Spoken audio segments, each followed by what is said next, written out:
Hi, I'm Kellen Tognetti from Lewistown GIS Club, and I'm here with Mr. Bruce Reed from BLM. We are at the Judith Mountains, about 20 miles northeast of Lewistown.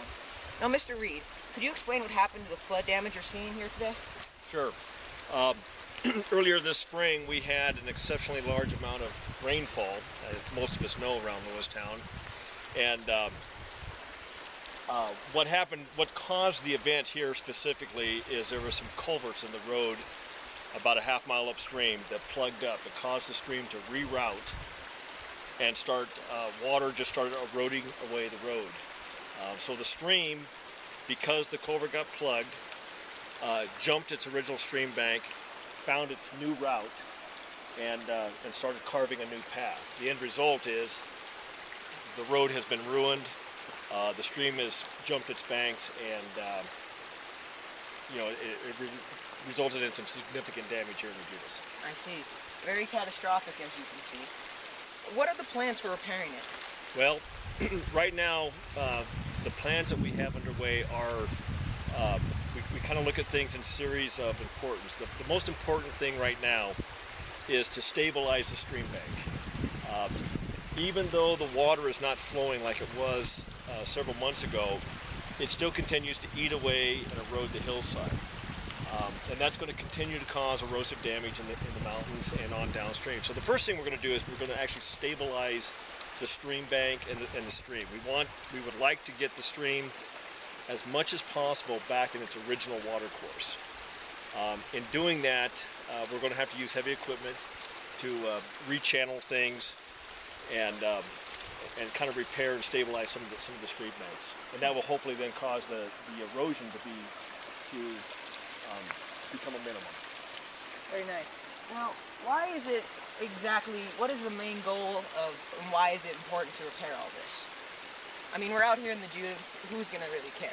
And you know, that's a really good question, because a lot of people don't even know this damage existed, much less care.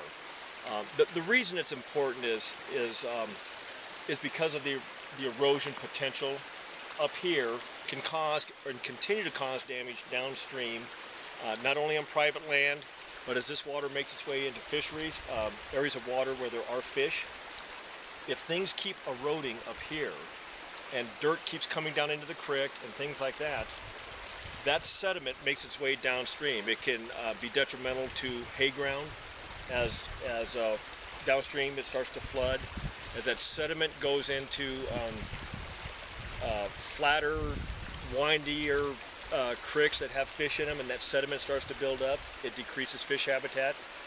Just downstream, about a mile on the adjacent private landowner, there's a series of beaver ponds down there, and there are brook trout down there. If this keeps eroding that sediment, that eventually will go away. So it's just a continual downstream effect, and so that's why it's important. I see. Very nice. And my last question is, what are your goals with this project, and how will you know when you've reached them? Well, the number one goal is to stabilize the stream bank. Stabilize the stream, correct, or as much as possible, correct the problem and the potential for erosion and continued catastrophic events. I think the way we'll know if we're successful is it's a number of things, and it takes time. But one way, obviously, is if we don't lose the fish habitat downstream, we'll know that we are at least to some degree successful up here.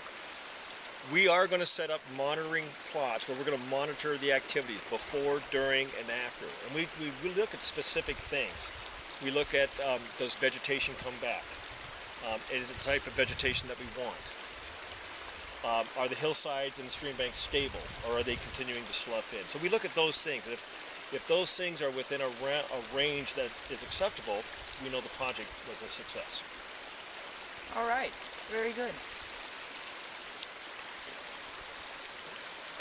Thank you very much. Yeah, thank you.